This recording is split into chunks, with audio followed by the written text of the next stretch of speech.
Hello everyone. Fox News' Stephanie Bennett reporting with breaking developments from Washington and Kyiv, where Ukrainian President Volodymyr Zelensky has confirmed a massive $90 billion arms deal with the United States. A move that is already reshaping debates in Washington, rattling Moscow, and sparking reactions across Europe and beyond.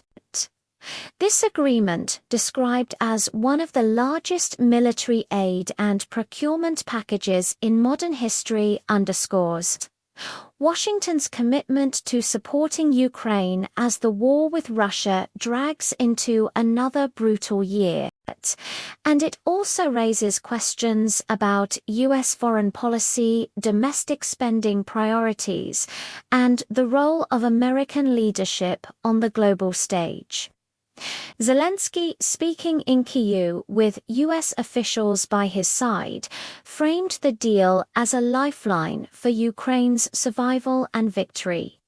He declared that the partnership with the United States proves that democracy is not left alone in the face of aggression. According to officials familiar with the deal, the package includes advanced air defense systems, next-generation tanks, long-range precision strike missiles, fighter jet commitments, and critical stockpiles of artillery ammunition. These are the very tools Ukraine's military commanders have been asking for as Russian forces continue their grinding assaults along the Eastern Front, particularly near Donetsk and Luhansk, and as Moscow intensifies missile barrages on civilian infrastructure. The Biden administration is touting this deal as evidence of its steady hand in global affairs, with President Joe Biden telling reporters at the White House that the United States stands firmly with Ukraine. Biden argued that this arms package sends a clear signal not just to Russia, but to every autocratic power in the world, that America will defend its allies and uphold international law. He framed the agreement as an investment in global security, comparing it to past moments in history when American leadership prevented wider conflicts. The president also attempted to preempt criticism about costs, emphasizing that the deal includes significant partnerships with U.S. defense industries, creating thousands of jobs and strengthening America's own military readiness. Still, the $90 billion figure has immediately ignited political debate on Capitol Hill.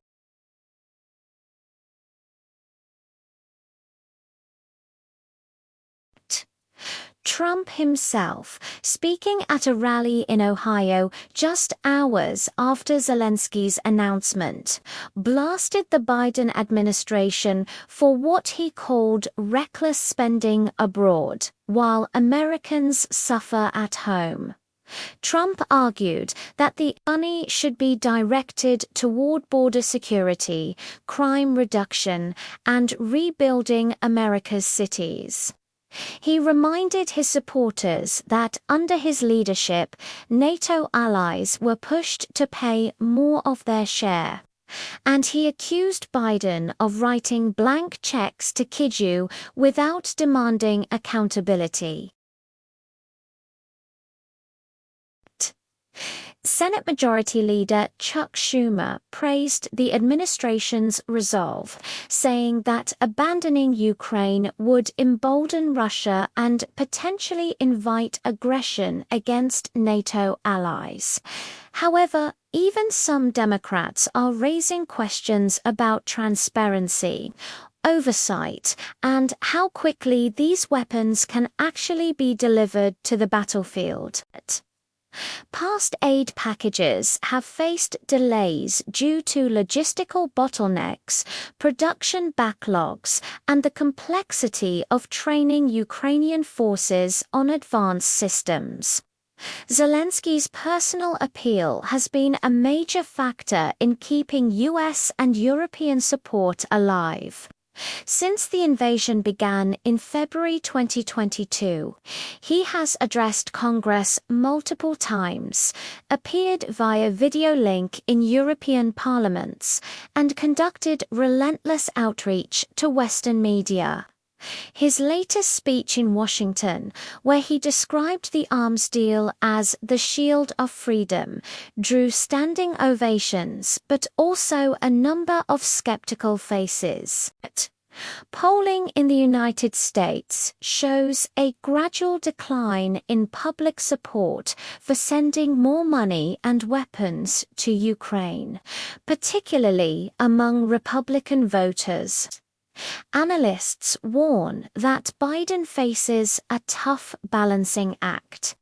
He must reassure allies abroad while convincing Americans at home that this level of investment is worth it. From Moscow, the reaction was swift and angry. Russian Foreign Minister Sergei Lavrov condemned the deal as an escalation and accused the United States of dragging the world closer to direct confrontation. But Russian state television described the package as proof that Washington is waging a proxy war against Russia. And officials in the Kremlin warned of unpredictable consequences if long-range US weapons are used to strike inside Russian territory. President Vladimir Putin, appearing in a rare televised address, claimed that the arms deal proves the West is intent on weakening and dismembering Russia, and he vowed that Moscow will adapt militarily to counter whatever new systems Ukraine receives. His words, however, did little to mask Russia's mounting difficulties on the battlefield, where shortages of equipment, manpower, and morale are increasingly evident. European allies welcomed the US-Ukraine deal, though some governments expressed quiet relief that Washington is once again taking the lead. Germany, France, and the United Kingdom issued joint statements praising the announcement, with German Chancellor Olaf Scholz calling it a milestone in the defense of freedom in Europe. Yet behind the scenes, European officials remain anxious about political divisions in Washington and the possibility of US commitment waning if Trump or another Republican skeptical of foreign aid wins the presidency in 2028. NATO Secretary-General Jens Stoltenberg hailed the deal as a historic step, saying it proves the alliance's unity is stronger than ever. Defense industry leaders in the United States are also weighing in. The deal will involve contracts with Lockheed Martin, Raytheon, General Dynamics, and Boeing, among others, with production lines expected to run at maximum capacity for the next several years. Industry analysts note that the deal not only supplies Ukraine, but also replenishes US stockpiles, many of which have been drawn down since the war began. Critics, however, argue that the deal essentially funnels taxpayer dollars into the hands of defense contractors, raising old debates about the so-called military-industrial complex on the ground in Ukraine. The announcement has lifted morale. Soldiers interviewed near the Eastern Front expressed hope that the new systems would finally give them an edge over Russian artillery and drones. Civilians in cities like Kharkov and Odessa told reporters that they see the deal as proof the world has not forgotten them, though many also admitted they worry about how long Western support will last. For Ukrainians who have endured blackouts, missile strikes, and the daily uncertainty of war, the prospect of advanced U.S. air defenses arriving soon is a cause for celebration. Back in the United States, the domestic political ramifications are only beginning to unfold. The Biden administration will need congressional approval for certain aspects of the deal, especially funding allocations that exceed current authorization levels.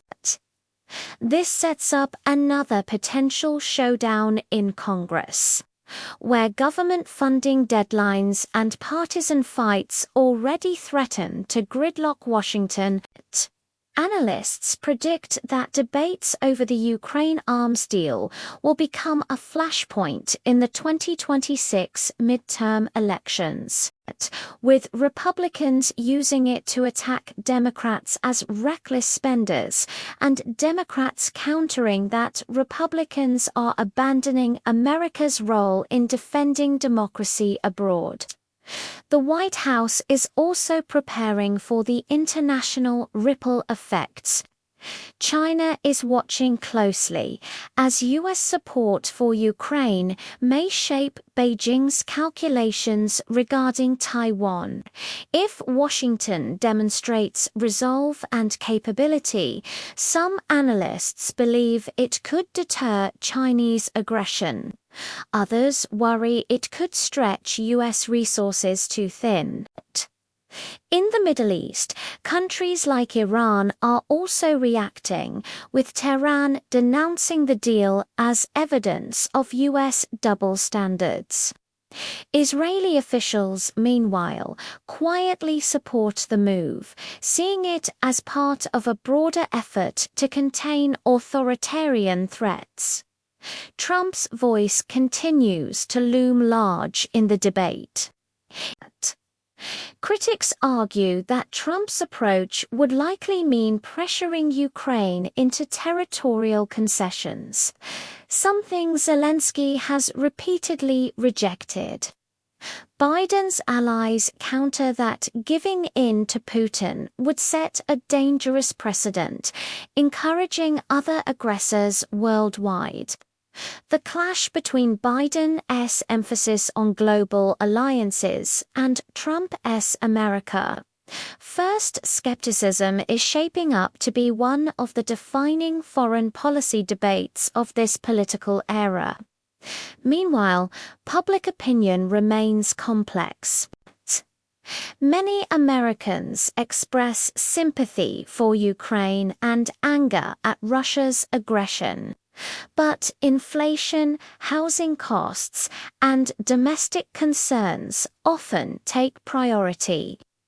Polls suggest that while a slim majority still support aid to Ukraine, intensity has waned and opposition has grown louder. Conservative talk radio hosts and social media influencers frequently highlight the $90 billion price tag, comparing it to struggles facing ordinary Americans.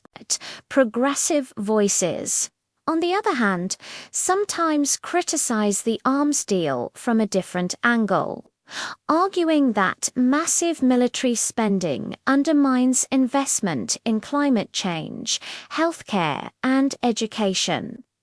Zelensky knows that American politics could ultimately determine the outcome of the war. His strategy has been to appeal to both U.S. parties, emphasizing values of freedom and sovereignty, while also highlighting how U.S. defense industries benefit economically. The Ukrainian leader's ability to maintain bipartisan support is being tested like never before. And the $90 billion deal may represent both a high-water mark of aid and a new phase of political challenges. As night falls in Kyiv, Ukrainian citizens continue to prepare for winter under the shadow of war. The promise of new weapons brings hope, but also the recognition that the conflict is far from over. Russia shows no sign of retreat, and peace talks remain stalled.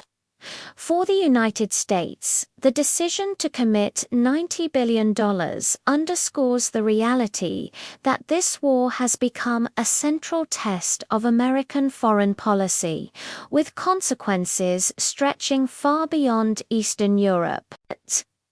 This story will continue to evolve in the coming days and weeks as Congress debates funding, the Pentagon outlines delivery timelines, and Ukraine awaits the arrival of the promised weapons.